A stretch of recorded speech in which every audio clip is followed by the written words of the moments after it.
acompanhando. Hoje nós vamos falar dos problemas relacionados à pandemia do ponto de vista psicológico. Todos nós estamos enfrentando dificuldades, aliás, o mundo inteiro enfrentando restrições, dificuldades aí de proximidade com as pessoas, cuidados excepcionais aí na hora do trabalho, os mais idosos que ficaram afastados muito tempo, cuidado com as crianças, que é um controle muito mais difícil, crianças sem aulas, enfim, uma infinidade de problemas. E nós vamos tratar sobre esses assuntos agora com a psicanalista Vera Iaconelli, que é também diretora do Instituto Gerard de Psicanálise, colunista da Folha de São Paulo. Vera Iaconelli, bom dia. Bom dia, Denise. Obrigada pelo convite, uma alegria estar aqui conversando com você. Nós estamos falando através dos canais aí do Secov São Paulo para tratar desse assunto, porque ninguém escapa de uma situação como essa. Eu lembro que todos que estão participando agora do chat com a gente podem mandar as perguntas também, eu repasso para a Vera. E Vera, vamos fazer um balanço geral, né? Porque muita gente acha que é anormal ficar deprimido, ficar com raiva. A gente tem uma série de reações em relação à pandemia, inclusive tem muita gente que nega, né? São aquelas pessoas que não querem usar máscara, que acham que tudo bem, que é inevitável, que isolamento é exagerado, quando a gente tem comprovação científica de que você manter a distância das pessoas, usar máscara, protege. Então, Vera, eu queria saber como é que você faz aí uma avaliação geral para a gente começar nessa situação. Olha, eu acho que você traz três temas importantes, né? Normal, depressão e negacionismo. Acho que a gente podia caminhar um pouquinho por essa conversa também, mas em termos gerais, hoje a gente está vivendo uma certa etapa disso que eu estou chamando de triatlon, né? Que a gente teve vários momentos, a gente teve um primeiro momento meio... Ai, que bom, alguma coisa veio cortar minha rotina, parei, vou ficar em casa. Teve não sei se você lembra, há 6 meses atrás, mas teve um certo momento que as pessoas falam, nossa, eu vou ter que ficar em casa? Que delícia, que horror, né? E estou fazendo alguma coisa pelo bem comum. Também teve um momento assim meio patriótico de se admitir fazendo parte de uma coisa coletiva, os brasileiros pensando como cidadãos, né? Bom, esse momento passou, porque é triste dizer, né, Denise, mas houve um fracasso no isolamento. A gente, com o isolamento que deve ser mantido e que a gente deve respeitar, a gente salva muitas vidas, mas o nosso isolamento foi feito de um jeito tão frouxo, tão complicado, tão cheio de problemas, né? Nós ficamos mais de 120 dias sem ministro da Saúde. Então, essa situação toda acabou fazendo com que o número que a gente imaginava que poderia diminuir não foi tão grande assim, e a gente está aí com uma quantidade enorme de pessoas mortas. Isso significa que a gente fracassou, quer dizer, a gente continua fazendo um esforço sabendo que o nosso resultado não foi tão legal. Vamos dizer, a gente tirou uma nota 4, nós testamos, nós fizemos, mas nós tiramos uma nota 4 sem muito louvor. Então, Vera, eu queria fazer uma observação antes de você continuar, porque muita gente pode estar acompanhando a gente, vai questionar essa história do isolamento, porque a gente tem grandes críticas à forma como a gente fez o isolamento, achando que foi exagerada. Mesmo você dizendo que foi parcial, porque na Europa nós tivemos lockdown, Nova York teve lockdown, travou tudo mesmo, as pessoas não podiam ir para a rua, a gente nunca chegou nesse limite de restrição, a gente não podia ir em determinados locais. Só que agora você ainda tem restrições. Se você quiser ir num restaurante à noite, você tem hora para sair, você não pode ir na praia, você vai num hotel e em alguns locais você não pode usar piscina, quando a gente pensa em termos de país. Tem o problema das escolas que não reabriram. Não é? Então você tem uma série de restrições de horário, de academia. Então, muita gente reclama desse isolamento parcial que nós tivemos, que não produziu resultado em termos de controle da pandemia, mas atrapalhou a vida de todo mundo, né? Exatamente, porque nós somos o único país que não consegue sair do isolamento. Justamente porque a gente não fez um lockdown decente, não cortamos na carne lá atrás, né?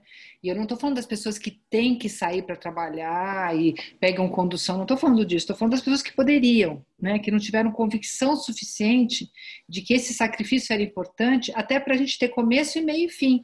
O que está acontecendo é que a gente está numa etapa final que parece que não se sabe. Teve algum país que ficou tanto tempo fechado as escolas? Eu não sei. Se teve, fracassou tanto quanto nós, né?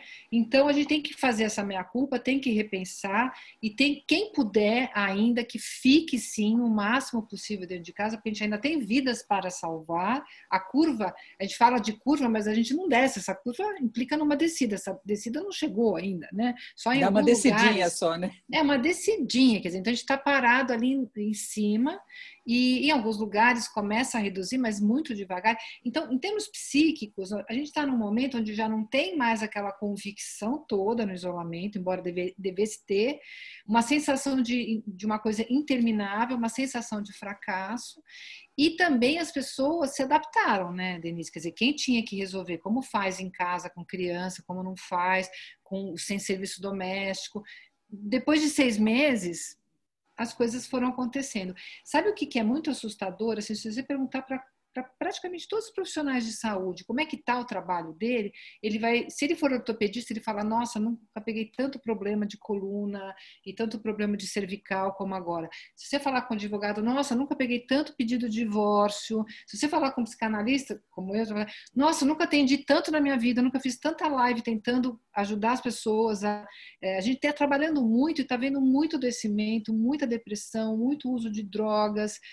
Todo mundo ficou muito assoberbado em todas as áreas. Você, como jornalista, deve ter trabalhado muito também, não só por se expor ao risco do vírus, mas pela quantidade de notícias e de coisas que foi necessário entrar em contato, né? Então, é um momento de grande adoecimento. Agora, eu gostaria de fazer uma diferença, Denise, assim, a gente tem que distinguir sofrimento, né, de adoecimento, porque nem todo sofrimento leva ao adoecimento. A gente tem muita capacidade de lidar com o sofrimento sem adoecer. Senão a vida da gente seria um inferno, né? Cada vez que morre uma pessoa, cada vez que você perde um emprego, cada vez... São momentos de sofrimento. Quando você, sei lá, muda de país é legal, mas também é sofrido, você... Né? A vida implica em sofrimento, você envelhece, tem uma série de perdas na vida que são estruturais, que são necessárias. Nem sempre isso causa adoecimento. Agora, quando causa adoecimento é que existem alguns outros fatores ali que fazem com que a gente, que é o que está acontecendo muito, acabe adoecendo, né?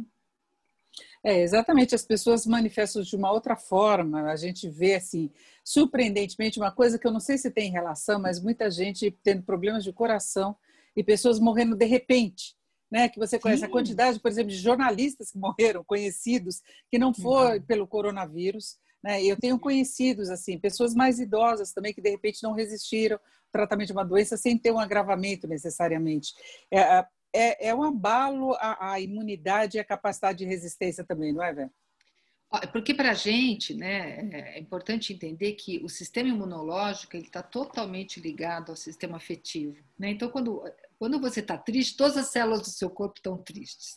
E tudo bem, porque você enfrenta ali, você se recolhe, você pensa, você chora, que é muito bem-vindo, você se recolhe com as pessoas que você gosta, você evita fazer coisas estressantes, você se cuida, que é isso que a gente tem que fazer, né? Mas, às vezes não dá.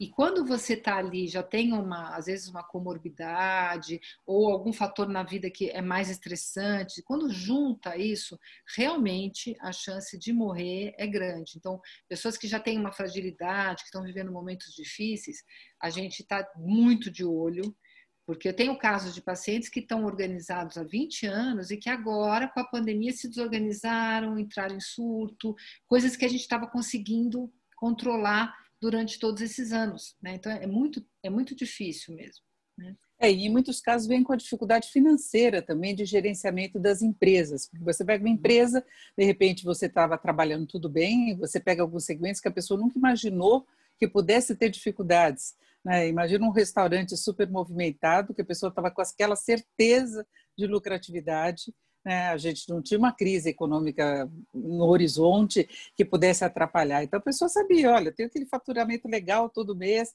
né? Nós tivemos interrupção, por exemplo, na área imobiliária, de atividades e algumas coisas, as construções puderam, mas lançamento ficava mais complicado. Então você está no embalo um desempenho financeiro muito positivo, empresarial, de repente travou tudo, aí você tem que tomar cuidado com a sua família, você tem que tomar cuidado com os seus funcionários, com os clientes, você é responsável por cuidar da saúde, que é uma coisa que não acontecia, né? O estresse ligado ao trabalho, ele é super legítimo, né? Quer dizer, porque ainda mais num país com abismos sociais tão importantes, né? porque a gente depende do trabalho para poder ter acesso à saúde, né? A uma série de questões que ficam comprometidas. Embora a gente tenha o Sistema Único de Saúde aí para as emergências, ele é muito bem-vindo, ele é muito bom na medida do possível. É claro que a gente sabe que a escola das crianças, a alimentação, a saúde, né, o próprio circular numa cidade como São Paulo depende ali de uma certa... A gente está falando de qualidade de vida, mas também de uma possibilidade de não viver sob um estresse e uma ameaça permanente de não ter as condições mínimas de sobrevivência. Então, isso sim também, né, se tornou um grande fator de estresse para o pessoal da habitação, mas também a gente vai ver problemas... por exemplo, médicos que ficaram sem consultas, você vai ter professores que foram demitidos. Então, o que é complicado também nesse momento, Denise, é que você não está sofrendo só um drama pessoal, que já seria grande, mas você olha para o lado e a tua esposa também, e o teu colega também, e o teu pai também, e teus amigos também. Então, tem um estresse que ninguém consegue muito ser esteio do outro, porque todo mundo está passando por muita dificuldade. E o lado oposto disso é que todo mundo está muito sensível e talvez essa seja uma saída, né? Porque se eu também consigo perceber o sofrimento do outro, eu posso ser mais empático e pensar também em saídas coletivas, né?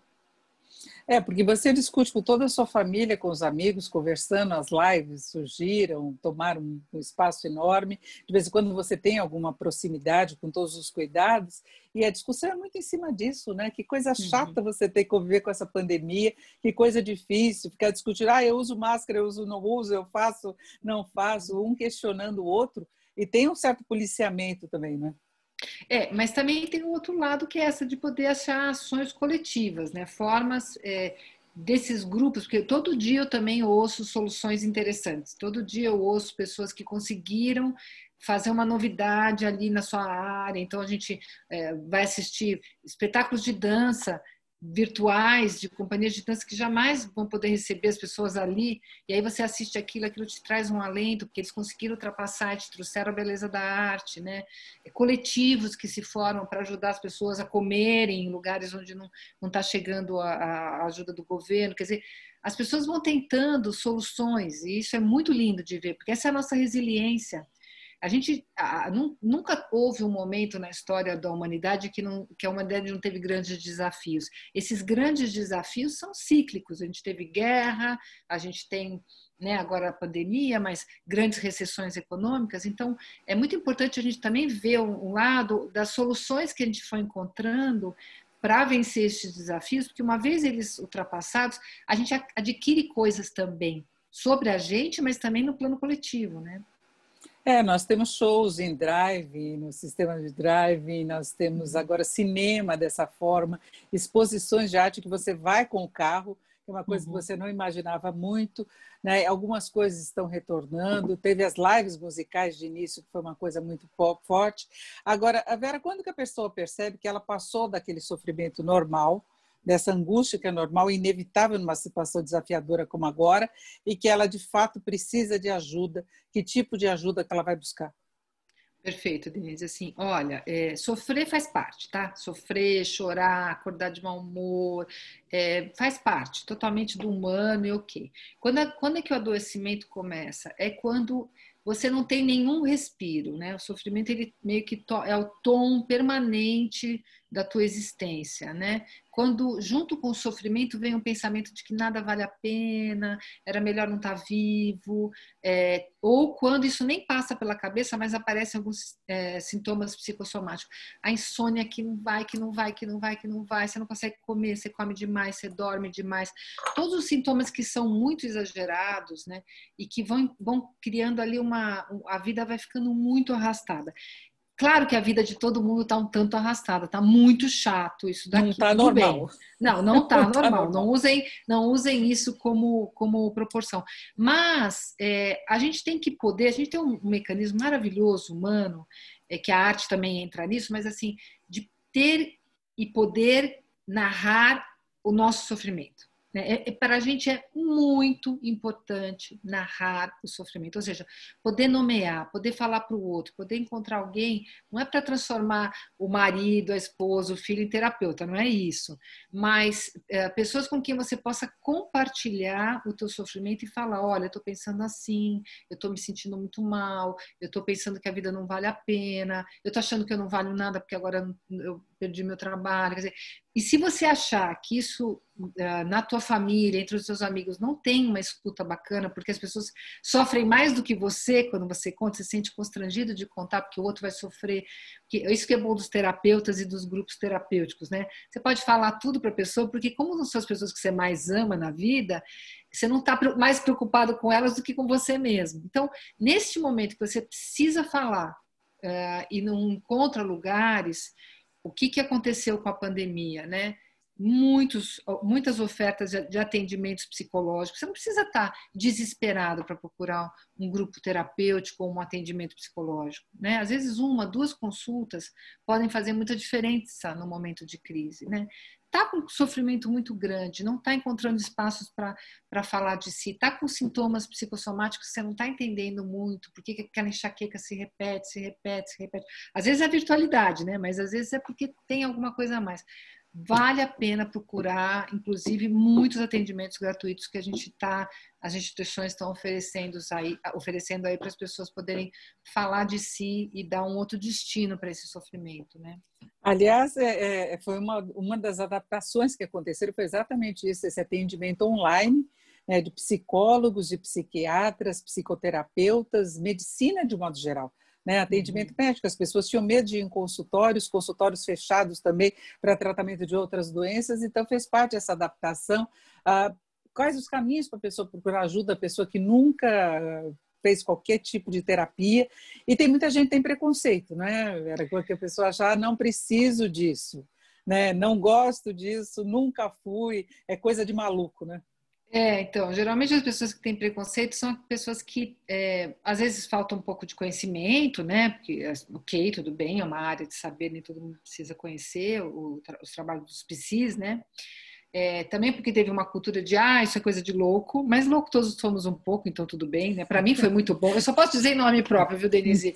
Para mim, os meus anos de análise me fizeram muito bem, me ajudaram muito, então é por isso que eu me tornei analista e confio nesse método, porque embora eu não acho que seja para todo mundo, acho que tem outras formas da gente se rever e se tratar e se cuidar, não acho que é uma panaceia, embora eu ache isso.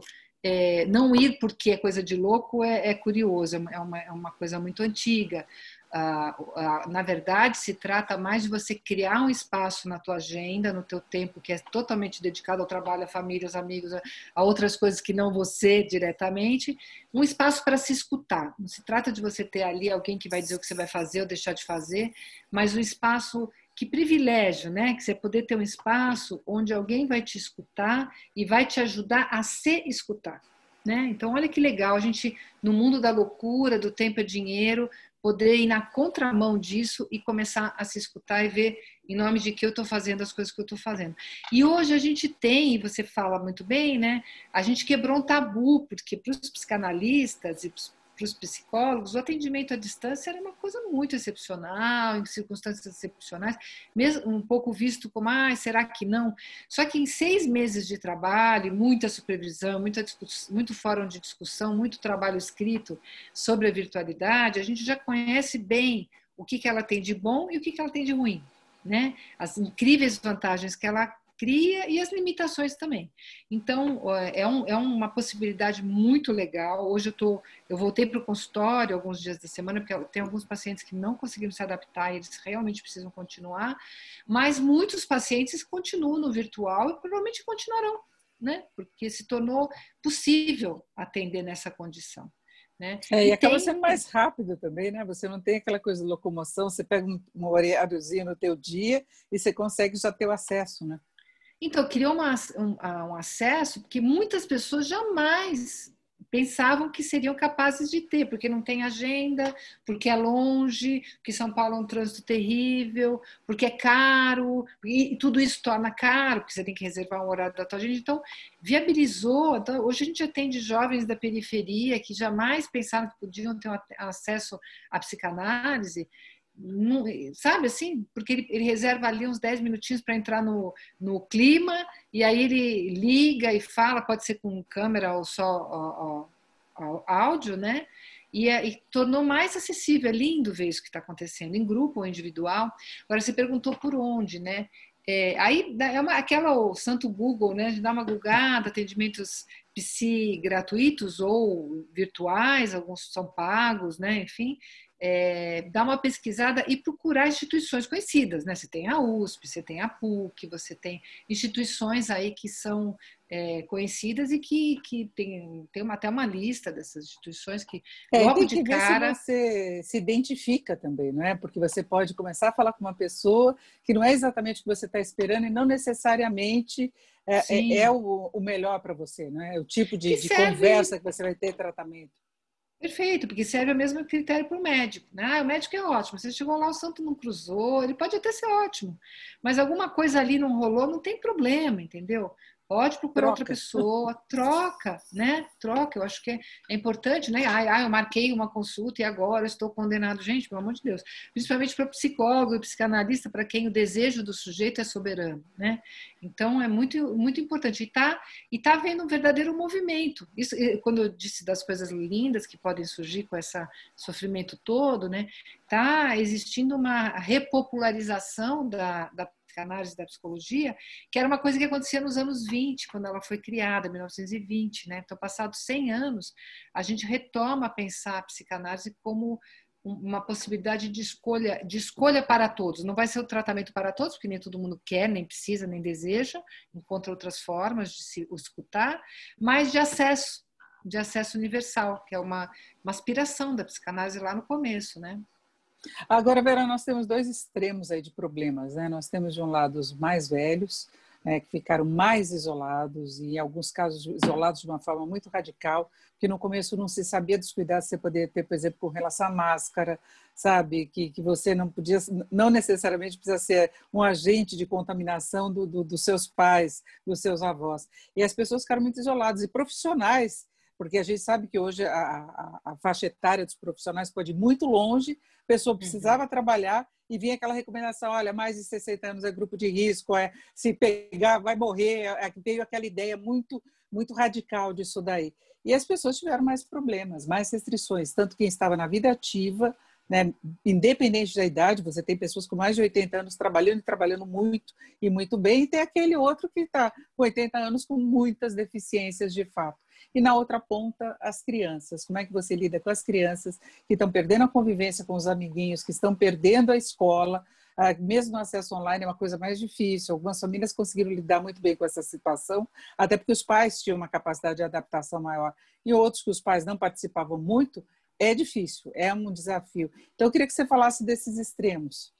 Olha, a gente tem que lembrar que os idosos, eu atendo vários idosos, né, na casa de quase os 80, por aí. E eu atendo, né, esse extremo também, muito, muito interessante, gosto muito. E eles sofreram muito bullying, né, Denise? Não sei se você lembra, quando uma pessoa de idade que mora sozinha, que é autônoma, não tem funcionários e nem podia ter, sai de casa e vai no supermercado porque precisa comprar comida, Vai para de casa. repente vai para cá. E eles ficaram os vilões, né? Porque como eles eram um grande grupo de risco, então as crianças não podem sair por causa dos velhinhos. Nossa, eles sofreram realmente muito bullying, mesmo porque a nossa sociedade não é muito amiga de velho, né? Quer dizer, é uma sociedade que despreza o velho, que só quer saber do jovem, do novo, enfim. E teve um certo Então, autoritarismo também dos filhos, dos mais jovens, né? Você fica em casa e não sai, começou a mandar uma pessoa que é independente, né? exatamente, que pode até escolher, falar, não, eu prefiro viver arriscando do que viver fechado aqui. Então teve uma inversão e uma coisa muito desagradável, então eles sofreram muito e sofrem muito, porque nesse grupo, como você bem marcou, tem das pessoas autônomas que trabalham e tem pessoas para quem a vida é uma rotininha muito pequena que envolve os netos. né? E está sendo bem difícil acompanhar essas pessoas, assim, o sofrimento delas é bem considerável, pessoas que estavam bem, estavam equilibradas, de repente deprimiram, né? Além de sofrer, que é comum, ok, deprimiram, né? Porque a ausência dos netos praticamente acabou com a vida afetiva, né? Uma pessoa viúva, porque os filhos todos fora, acabou com a vida afetiva, porque a vida afetiva era cuidar dos netos, era o grupo de terceira idade, tudo isso virtualizou, né? Então, realmente está sendo muito difícil e a gente está, nesse momento híbrido, esse momento limbo que está sendo a coisa, muitas pessoas foram, e aí eu vou pensar na questão das crianças também, né? As crianças também estão adoecendo. As crianças estão adoecendo, está tendo muita violência doméstica, a virtualidade não funciona para as crianças pequenas. A criança vai, mas se ela não conseguir ir, às vezes é por um sinal de saúde. Os pais ficam loucos. Como é que ela não está levando a escola a sério? Mas escuta, o virtual não é escola. A escola é uma experiência global, física. É uma coisa inédita, né? Não, e a escola é abraço, é contato, é cheiro. E o virtual é essa coisa aqui, né, Denise? A gente consegue porque a gente é adulto, mas para a criança é um moedor de carne. Então, as crianças não conseguirem ir bem na escola virtual, não é demérito das crianças, é demérito do sistema, que não consegue substituir a escola presencial. Então, você tem as crianças adoecendo, que elas querem estar com os amiguinhos, você tem os velhinhos adoecendo, que querem estar com seus netos, que querem estar na vida deles, ativa, namorando, inclusive, os velhinhos têm vida, né? Enfim. E aí, o que está acontecendo? A gente está num momento meio híbrido que a gente está pensando em redução de danos. O que dá para fazer? Dá para fazer um mini circuito? Dá para esse velhinho visitar o neto numa pracinha? Dá para ir na casa tomando com face shield, tomando todos os cuidados e ficar ali um pouquinho? Dá para essa criança... mais longe, mas fica, né? Dá para essa criança, porque eu estou falando de casos graves, né? Dá para essa criança que não está vendo ninguém fazer um mini circuito ali com um vizinho que também não está vendo ninguém, com os coleguinhas de prédio, ou da própria escola, né? Então, uma outra família que também está se preservando, que fez teste, enfim, conviverem as crianças e fica um pouquinho na tua casa, você fica com 3, e aí depois se livra do teu e mais 2 na casa do outro. Quer dizer, as pessoas estão arranjando soluções porque não dá mais para o isolamento, lockdown para alguns grupos. Não dá. E agora você tem um exame, por exemplo, se você quer visitar um parente que está longe, você faz o exame, pega o resultado em 24 horas e você vai estar sem a doença, né? Então você pode ter um contato, não vai relaxar também, mas você consegue saber o resultado se você está com a doença, né, nos primeiros 5 dias, é uma coisa que consegue detectar. Agora, tem em várias faixas etárias, os problemas são diferentes. Outro dia eu me peguei, por exemplo, vendo adolescentes falando de volta às aulas, eu fiquei pensando naquela época que o adolescente, por exemplo, estava começando a gostar de alguém, tem aquela proximidade, está descobrindo a vida, né? Outro dia eu estava conversando com uma priminha minha, ela está com 13 anos, ela falou, olha, eu vou fazer 13 de novo, porque esse ano eu não conto. Ela falou, esse ano me roubaram, eu quero 13 de novo. Né? Então, você interrompe um ciclo que deveria estar acontecendo muita coisa, né? É interessante como cada faixa etária teve seu quinhão, seu sofrimento, e foram todos muito diferentes, mas muito tristes. Realmente os adolescentes, o adolescente assim de 13, 12 anos, ele está achando que nada vai acontecer com ele, né? Ele ainda não provou um monte de experiências e um monte de situações, então ele acha que quando, assim, será que a vez dele vai chegar? Será que ele vai namorar? Será que ele vai fazer sucesso? Será que ele vai ir bem na escola? Ele está ali se testando, né? Será que ele é bonito, né? Tudo ele tem que provar. As pessoas acham que a adolescência é uma festa, não é uma festa, é uma transição bem difícil. Geralmente eles não se gostam tanto quanto os adultos acham que eles se gostam, né? Então é um momento que ele ainda não provou nada. E com a pandemia, a sensação é de que, como diz, né? Você disse, não valeu, e dá mais a sensação de que nunca vai chegar, minha vez nunca vai chegar. Então eles estão sofrendo muita angústia, estão muito solitários, muitos deprimindo, muitos com hábitos assim meio viciados em virtualidade, enfim. E a gente tem que também pensar em mini circuitos para eles, que não sejam perigosos, porque o que está falando agora, que é muito difícil, Denise, é de uma ética, né? Do sujeito avaliar as circunstâncias, usar tudo que ele tem para poder fazer uma coisa bem feita. E o brasileiro, ele não é muito bom nesse negócio de fazer as coisas bem feitinhas, né? A gente não tem muito esse traço de de tentar evitar o pior. A gente deixa rolar, né? Então, dá para fazer isso muito bem feito. Ninguém está aqui fazendo apologia do acabou o isolamento, longe disso. Mas dá para a gente tentar pensar um meio termo, com bastante cuidado, fazendo exame, né? As minhas filhas também tentaram fazer uns circuitinhos com amigos e salvou a vida delas. Elas estavam muito angustiadas, muito desesperadas, porque não dá para você não ver ninguém, só ver teu pai e tua mãe. A Deus que live me não livre. substitui, né? A live não Não, substitui. não substitui. E aí, na hora que acabou aquele primeiro sufoco, também foi possível fazer com que as lives fizessem mais sentido, né? Porque você tem ali uma possibilidade de encontrar com a sua melhor amiga que também foi testada, que de repente vem à sua casa. Sabe, isso dá um alento e de repente você pode aguentar mais um tanto. Então, é a hora do bom senso, que a gente não é muito bom no bom senso, mas a gente vai ter que ser para aguentar mais um tanto, porque agora tem o esgarçamento daquele momento inicial de vamos que vamos, né? Então, e o perigo aqui é como eu não aguento mais, então dane-se. Não, tá difícil, mas a gente vai ter que dar mais um fôlego nisso, então vamos fazer bem feito essa transição, né? Agora, Vera, a gente vê que os mais jovens, aí passando essa faixa etária que a gente está falando, mas até 25, 28, beirando os 30, né? Porque a gente tem uma adolescência esticada aí em alguns segmentos. Mas na Europa, por exemplo, está sendo um grande problema. É uma nova onda de contaminação que vem exatamente do liberou dessa faixa etária. Então, a gente tem problemas no Reino Unido, tem problemas na Espanha novamente, tem problemas na França, e isso está acontecendo e causando preocupação. E aqui em São Paulo, no Brasil, a gente viu bares lotados. São Paulo, eu acho que acertadamente colocou uma restrição de horário à noite, que tem evitado aquelas aglomerações maiores, não é? Agora, o Rio de Janeiro foi uma festa. Então, uma festa fúnebre, né? Então, a gente tem que tomar algumas, assim, adolescência, juventude é uma fase onipotente, né? Como a gente ainda não viveu muitas coisas, a gente não tem aquele repertório para dizer, não, se correr muito e bater o carro, morre, né? Se beber demais, pode entrar num coma irreversível, pode fazer uma besteira. Se sair com qualquer uma, pode ter uma experiência muito ruim. Então, como eles ainda não viveram, é como se não fosse acontecer. Todo mundo tem esse mecanismo, né? Comigo não vai acontecer. Eu nunca vou ter uma doença, nunca. Até o dia que você tem, você fala, nossa, por que eu? Bom, porque você é humano, né? Então, também pode acontecer com você. Essa fantasia de que com a gente não é muito maior na adolescência porque eles não têm repertório. E até cognitivamente eles têm uma tendência a ser muito mais impulsivos. É só lembrar a nossa adolescência, né, Denise? A gente fazia coisas que hoje talvez a gente não fizesse. E ainda bem que a gente sobreviveu. Só que a gente não viveu uma pandemia, nem eu nem você, não vivemos. Ninguém que está nos escutando ouviu isso daí. Então, viveu uma coisa dessa. Então, essa conjunção de fatores, né? O adolescente, impulsivo, sem repertório, e a transgressão, que eles amam transgredir para dizer que eles são adultos, e essa restrição de contato social. A gente tem que ser muito enfático, porque é totalmente possível estar com o outro um tanto e fazer coisas para aliviar o mal-estar do isolamento sem pôr tudo a perder.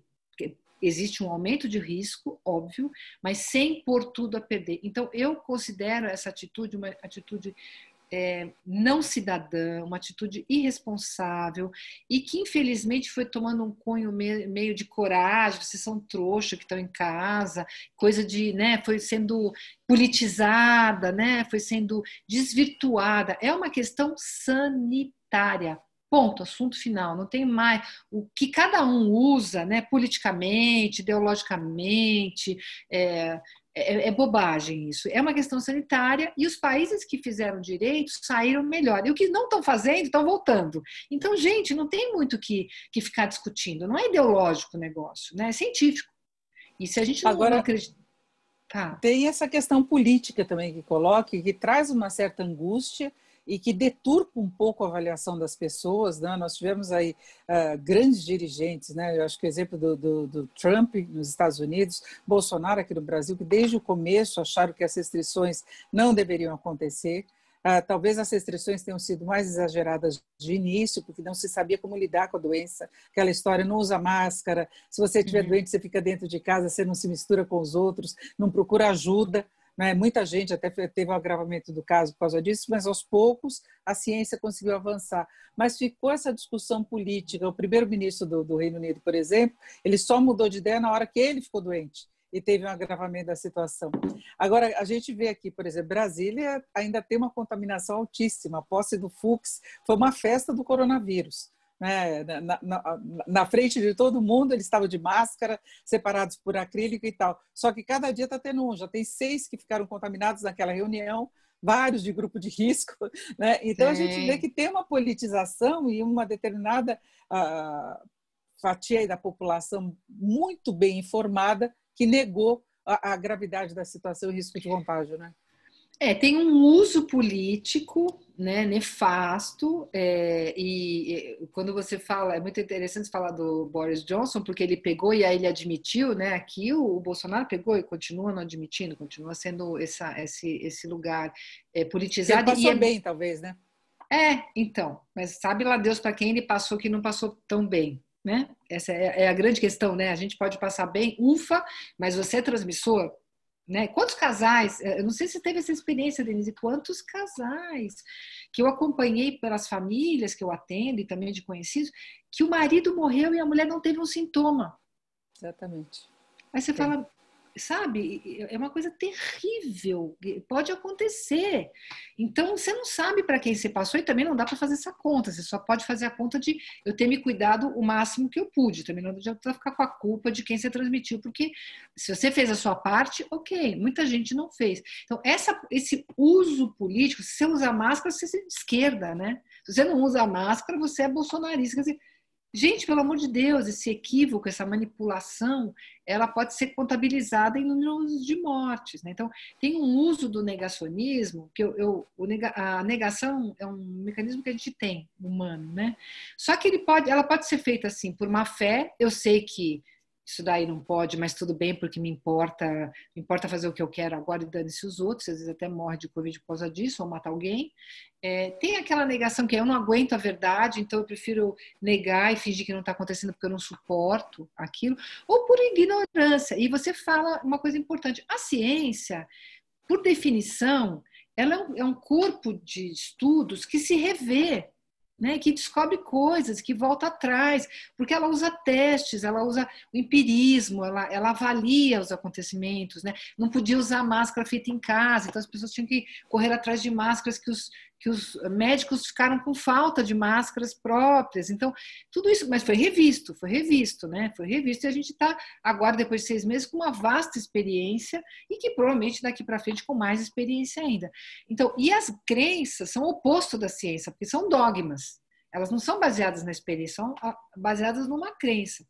Então, para a religião, isso é maravilhoso, mas para cuidar de uma crise sanitarista, não.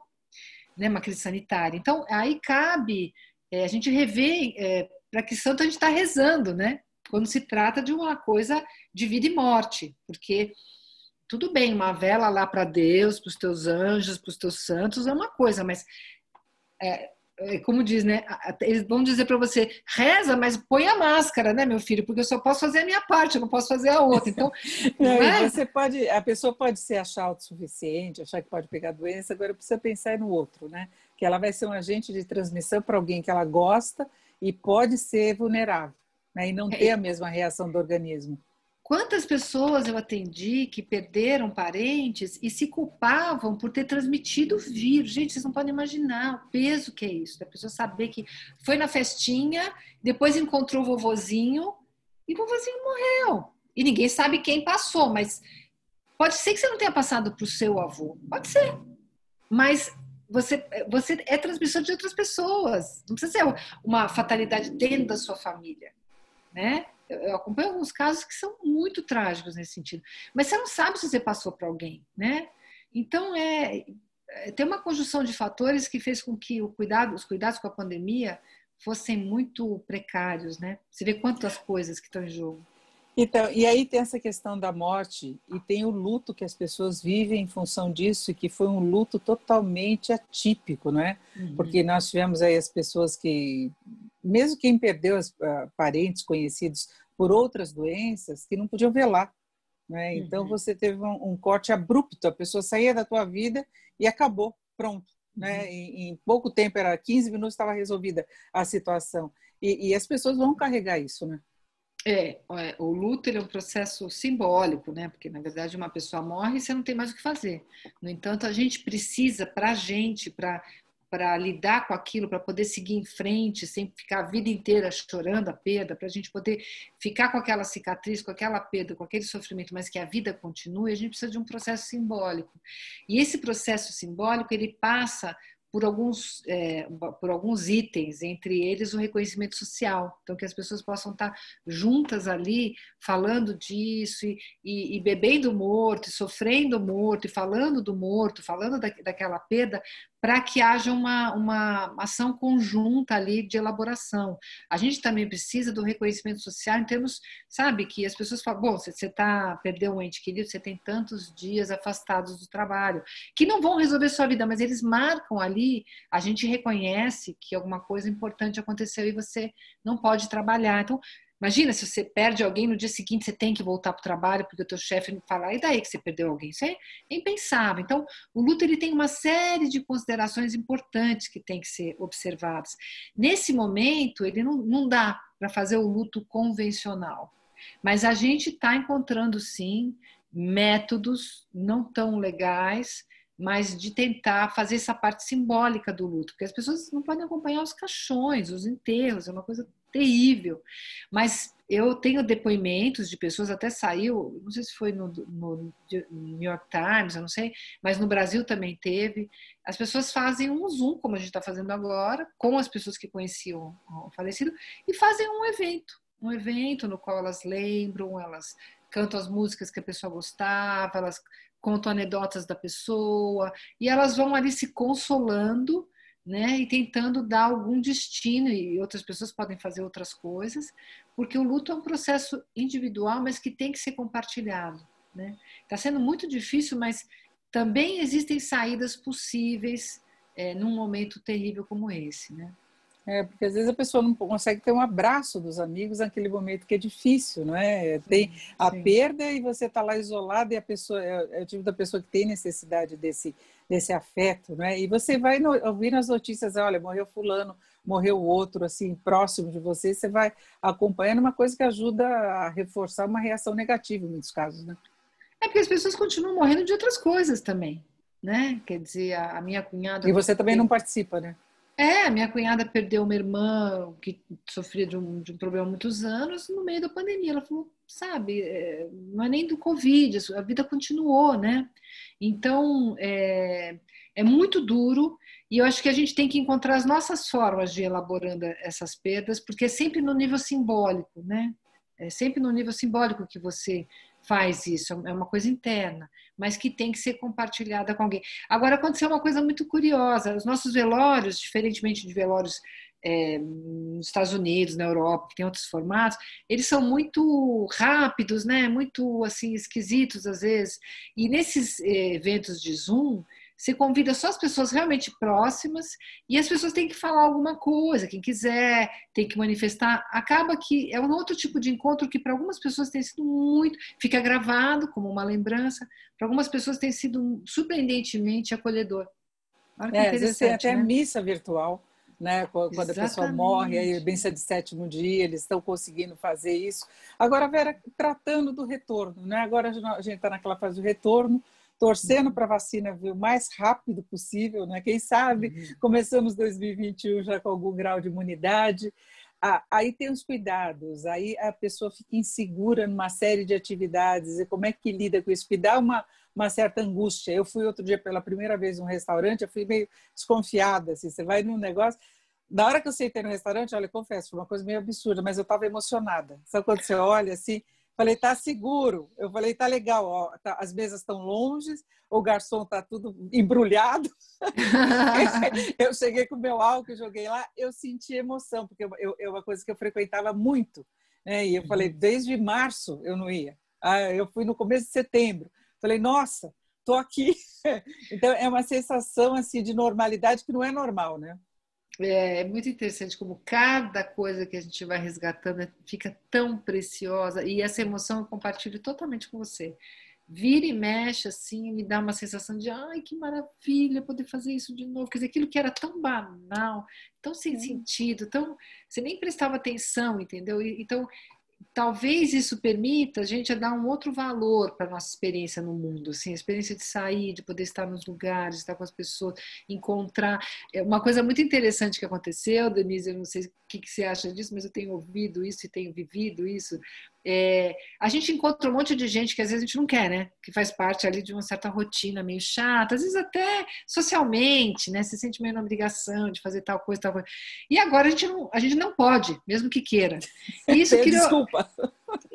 isso criou um alívio, Gente, meu tempo é muito precioso. Eu não quero, quando voltar, quando você está falando de retorno, ter que gastar o meu tempo com coisas que a pandemia fez o favor de me livrar. Então, é a hora da gente realmente pensar como a gente quer gastar nosso tempo, com quem, aproveitar coisas. A minha vida mudou muito durante o isolamento, das minhas filhas, do meu marido, e mudou coisas legais que a gente não quer mais abrir mão, que a gente quer que continuem, né? Na nossa relação, no nosso dia a dia, no trabalho. E então é a hora de pensar, bom, da pandemia, já que a gente está indo para o fim, né? Que parece que não tem fim, parece o 9º mês da gravidez, não acaba nunca, né? Mas você pensa mais 3, 4 meses é bastante ainda, né? É É um bastante, longo caminho né? É ainda pela bastante. Mas, frente. assim, tem alguns sinais de que algumas coisas estão começando, enfim. Sim, mas a gente está já numa outra etapa, né? A gente tem que começar a se agarrar nas coisas boas que a gente transformou na nossa vida, que a gente teve que transformar e transformou, se agarrar nisso, manter isso e abrir mão das ruins, né? Eu acho que é a hora de a gente pensar, quando eu voltar, o que eu realmente quero preservar? Por exemplo, ferro de passar roupa aqui em casa foi aposentado, né? Então, assim, o que eu realmente quero, o que eu realmente quero manter e o que eu não quero mais manter, o que eu vou aproveitar essa guinada, esse sofrimento todo para preservar. Essa é a hora de casamentos, atividades, né? E outras coisas que a gente tem que estar sempre pensando, porque a vida da gente é só essa, né? E se a gente não fizer direito, bom, enfim, não vai ter plano B, né? Agora, Vera, teve esse problema também, você citou a questão de casamento, muitas separações, muitos atritos maiores. A gente chega até no nível de ter aumentado muito a violência contra mulheres, né, das pessoas confinadas em casa, que é uma coisa complicada, que não se sabe exatamente até o grau que isso chegou, porque muita gente não tem nem espaço para poder denunciar. Né? Então, sim, fica aquela situação complicada, para a gente estar batendo sempre na mesma história, mas aconteceu. Agora, muita gente eu vi reclamando mesmo, olha, não suporto mais essa convivência o tempo todo, a irritação, porque você tendo que trabalhar online, teu filho estudando online, aquela bagunça toda, né? Atrito com o vizinho porque fez barulho, essas coisas todas. Você acha que isso passa ou isso acabou exacerbando assim, uma coisa que já era ruim? Olha, muitos casos, depois de 6 meses, a gente já conseguiu separar um pouco o joio do trigo, né? Eu estou falando em relação aos atendimentos que eu faço, né? Muitos casos foi um estresse inicial, porque às vezes o casal vinha funcionando e nunca passou por nenhum tipo de estresse, né? Nunca teve que compartilhar a casa sem funcionária o dia inteiro com o filho, e de repente teve um ajuste inicial e saiu fortalecido. Falou, nossa, a gente teve que discutir coisas que a gente nunca tinha discutido e a gente conseguiu ultrapassar isso, a gente viu que a gente era infantil, que a gente era imaturo ou nunca tinha vivido isso, aumentamos o nosso repertório, digamos assim, e saiu fortalecido. Mas muitos casais descobriram que viviam numa negação muito grande de um casamento que já acabou, que já não funcionava, mas que as tarefas do dia a dia acabavam fazendo uma espécie de álibi. Eu não vou encontrar com aquele chato, então deixa eu na academia, deixa eu... eu quero visitar minha mãe, mas eu não quero, então você vai sozinha, que maravilha. E todas aquelas álibis do dia a dia que fazem com que a gente possa empurrar um casamento com a barriga, porque você mal encontra a pessoa, ou quando encontra, está no celular, está fazendo outra coisa. Então, aqueles disfarces caíram e as violências implícitas explodiram. Porque tem muita violência dentro da família, né? Eu acho que quem ama a família, né, deve se preocupar muito com o adoecimento das famílias. Existe muita violência, normalmente, dentro das famílias, e isso se revelou. Então, acho que tem esses 2 casos de grandes adaptações que às vezes foram um pouco cheias de atrito, mas também de relações já muito deterioradas que explodiram nesse momento. Ou às vezes desamor, né? Você não quer estar com a pessoa não porque tem a violência, mas porque a pessoa já foi, já não tem mais nada, não tem afinidade, né? Era uma relação desgastada já, né? Que ela vai empurrando com a barriga, né? E não é culpa de ninguém, a pessoa pode ser maravilhosa, mas não é mais maravilhosa para você e tampouco você é para o outro, né? Tem relações que acabam, simplesmente acabam. Foram boas enquanto duraram, né? Então, acho que tem três condições aí. Mas o que se revelou, né, Denise, é que a família tá muito adoecida, né? Ela está muito adoecida e quando ela precisa funcionar, porque o que é o isolamento? Vamos ter que trabalhar junto, nós vamos ter que funcionar junto, a gente vai ter que pensar soluções comuns, né? E muitas não passaram no teste, né? E é isso, né? Agora, Vera, você acha que no final das contas, muita gente fala isso, eu particularmente não acredito, que o povo vai sair melhor dessa situação toda, eu não acho. Eu não acredito nisso. Se eu sair igual, eu acho que já estou no lucro, mas você acha Nossa! que pode ter uma melhora geral? Muita gente, às vezes, até atribui a questão de religião, né? Tínhamos que passar por isso, a humanidade, para todo mundo aprender, e eu não estou vendo isso. A gente tem uma fantasia de que, já que eu perdi, eu quero uma compensaçãozinha no final. Olha, gente, então, triste notícia, não tem compensação, a não ser que você vá lá e faça. A não ser que você transforme esse limão na limonada, quer dizer, que implique muito trabalho, muita coragem, você se olhar, né? É uma oportunidade de ouro, mas a gente vai sair mais a gente mesmo, e nem sempre isso é bom. Eu acho que algumas pessoas trabalharam muito nessa pandemia, e cresceram muito, mas coletivamente não. Coletivamente a gente vê que muita coisa feia aconteceu, né? Então é mérito individual de cada um esse trabalho que foi feito ou não durante a pandemia e também coletivamente se um grupo social se engaja, sim, mas com mais de 130 mortes nas costas, eu acho que a gente não tem direito de dizer que a gente melhorou. De jeito nenhum. Olha, realmente nós vamos ter que carregar isso daí. Não tem Não nos como não. cuidamos da forma adequada, né? E eu acho que acabou expondo as dificuldades que a gente tem, inclusive pela desigualdade social, né? Que Aham. você vê os exames agora que estão sendo feitos, por exemplo, para uma cidade como São Paulo, né? Que tem na média uma economia muito mais forte, você tem Uhum. uma condição de vida melhor no geral, e as regiões mais pobres têm um índice de contaminação muito maior. Pode não ter dado aquela explosão que se imaginava, quando a gente vê, por exemplo, Rio de Janeiro, que se imaginava que aquelas favelas iam alastrar doenças, talvez Uhum. tiveram uma resistência maior até do que se esperava, entre um pouco da imunidade de rebanho, Uhum. mas as pessoas sofreram mais e passaram mais fome, precisaram mais de ajuda, tiveram mais dificuldade com o isolamento, com comprar máscara e álcool gel. É uma coisa que custa caro para todos. Imagina a pessoa que não tem o direito dinheiro para comida. E São Paulo teve uma coisa perversa a mais, né? A gente imaginava, ai meu Deus, eu lembro de ter falado isso numa live, que triste.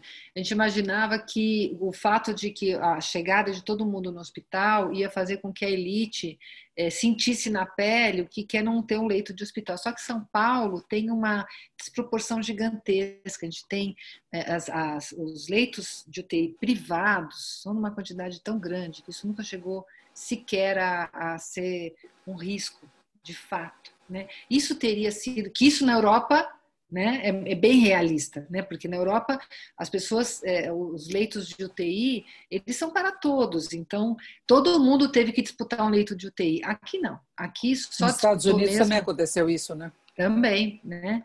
Aqui não. Aqui só quem é pobre mesmo é que teve que disputar respirador, né? Então respirador que chama? Desculpa, Isso. me falhou totalmente a palavra. Mas, enfim, isso manteve essa divisão, né? E manteve essa indiferença e manteve o povo, não estou nem aí, porque nunca, se eu estiver aqui, eu vou no Einstein, então tudo bem, né? Infelizmente, isso é uma das coisas feias que aconteceu e que ficou bem clara nesse momento, né? Exatamente. Por isso que eu falava das pessoas não saírem necessariamente melhores dessa situação toda, né? Sim, sim, concordo plenamente. As que saíram foi porque trabalharam e por mérito, né? Que foram Agora, Vera, atrás. voltando às escolas, que ainda é o desafio, acho que quase todo o país, poucos locais tiveram retorno. São Paulo está indo aos poucos, agora universidades vão poder voltar. De Uhum, escolas, há uma crítica muito grande agora ao governo aqui de São Paulo por não estar permitindo, que a gente vê as crianças aglomeradas em praia, em parquinho e tudo mais, e shopping, sem uhum, máscara, né? Porque os menorzinhos, às vezes a família acha que não precisa, né? uhum. Acima de 2 anos, acho que não precisa também, mas vai ter um retorno, né? E aí os cuidados, a angústia, a preocupação a mais. Isso que é muito interessante, né, para não dizer tétrico, assim, porque o argumento para voltar à escola é o desleixo com o isolamento. Né, que então, pega um erro e tenta usar ele como argumento. Ah, nós estamos na praia, mas não era para estar na praia, né? Ah, mas nós estamos, mas não era para estar, né? Então, mas já pode tudo? Não, não pode tudo. E também não pode escola. Então, eu não sou uma autoridade sanitária para bater o martelo em relação à volta à escola. Não sou. Né? A hora que decidirem isso, abriu, abriu, amém, eu não vou, não tenho condição de falar isso. Mas os números não abaixaram. Então, no meu lugar de leiga, falou, opa, peraí, mas os números não abaixaram, eles só estabilizaram no alto. Então, mas eu perguntava, Vera, muito de como é que você conversa com a criança, com o adolescente. Olha, você está indo para aula e convencer que realmente tem que tomar cuidado.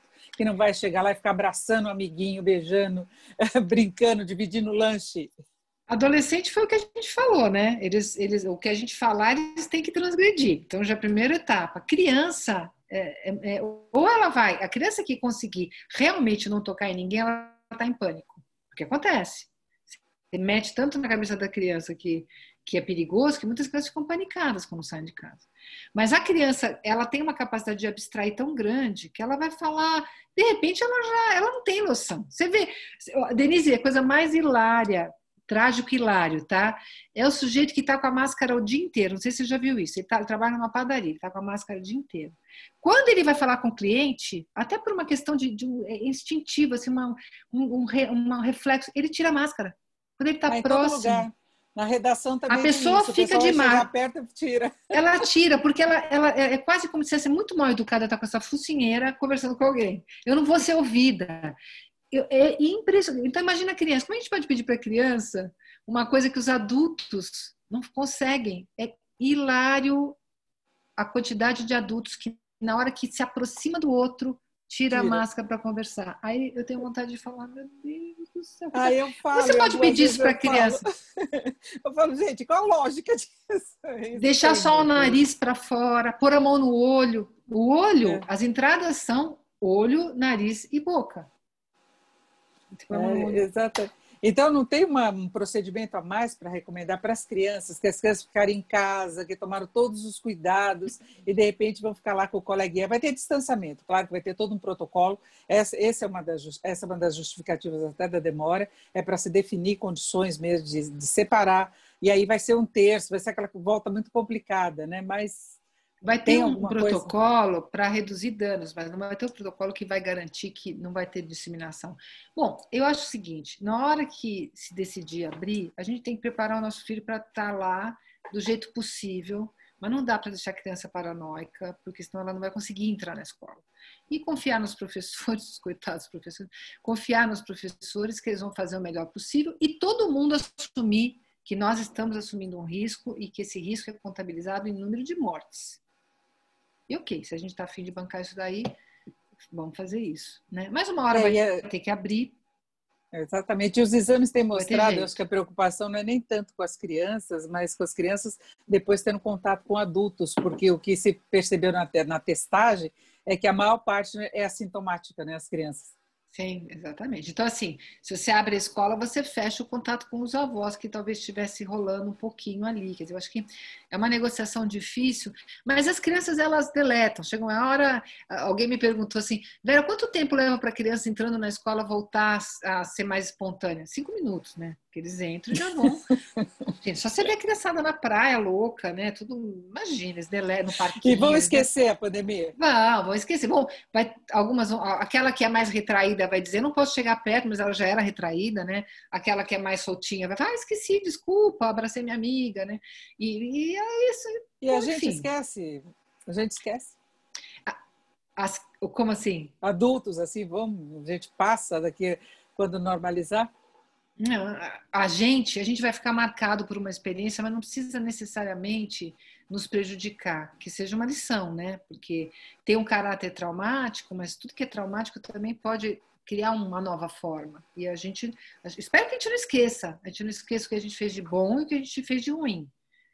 Mas até porque falam que pode ter novas ondas, né? Depois, mais à frente, novas pandemias, é um risco presente na humanidade.